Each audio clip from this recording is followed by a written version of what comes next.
नमस्कार दोस्तों, कलयुग के चमत्कार संतों की वाणी में आप सबका स्वागत है। अभी तक हमने कार्तिक महात्म्य के 19 अध्याय तक कथा सुन चुके हैं। आज हम सुनेंगे 20वां अध्याय, जिसमें नारद जी बताते हैं कि जब धर्मदत्त और कलह का आपसी वार्तालाप हो रहा था और धर्मदत्त उससे पूछ रहा था कि कौन से ऐसे कारणों से तुम प्रेत योनि में आई। जब उसने बताया कि वह पति की सेवा नहीं करती थी और उसने पति के दूसरे विवाह के विचार से दुखी होकर जहर खा लिया था, इसलिए उसे प्रेत योनि में जाना पड़ा। तब वह धर्मदत्त से प्रार्थना करती है कि मुझे इस प्रेत योनि से छुटकारा दिलाओ, इसका कोई उपाय करो।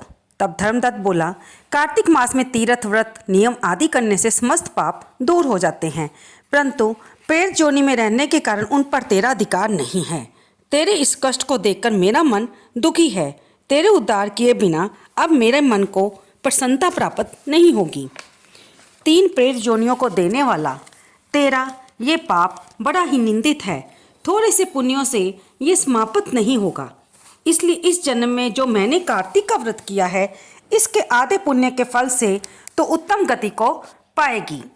नारद जी बोले। ये कहकर धर्मदत्त ने द्वादक्षर मंत्र को सुनाकर जो तुलसी युक्त जल उसके ऊपर छिड़का, तब वह प्रेत योनि से छूट गई। जलती हुई अग्नि के समान दिव्य रूप धारण कर सुंदर लक्ष्मी के समान होकर फिर ब्राह्मण को प्रणाम कर हर्षित वाणी से कलह बोली, हे महाराज, आपकी कृपा से मैं नरक से छूटी, सो अपार पापों में डूबी हुई मेरे लिए आप निश्चय नौका बन गए। नारद बोले, कलह ने विष्णु के रूप को धारण करने वाले देवताओं समेत प्रकाशमान विमान को देखा। तब धर्मदत्त ने विमान को आश्चर्यपूर्वक देखा और विष्णु रूपी उन गणों को देखकर प्रणाम किया। उन दोनों द्वारपालों ने धर्मदत्त को उठाकर उसकी प्रशंसा करके धर्मयुक्त वचन बोले।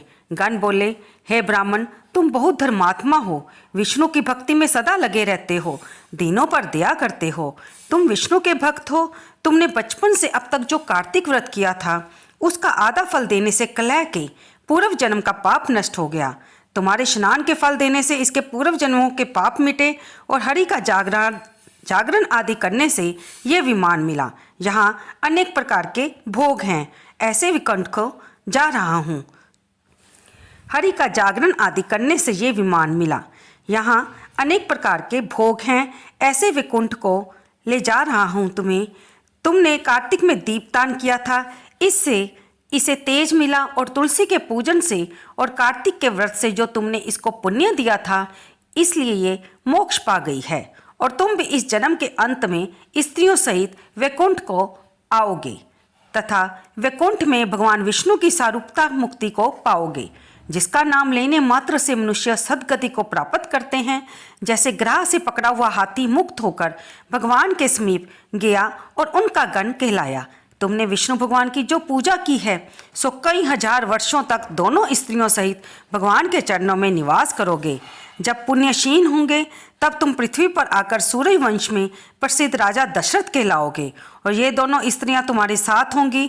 और तीसरी ये कलह आधे पुण्य की अधिकारिणी होने के कारण तुम्हारे साथ रहेगी।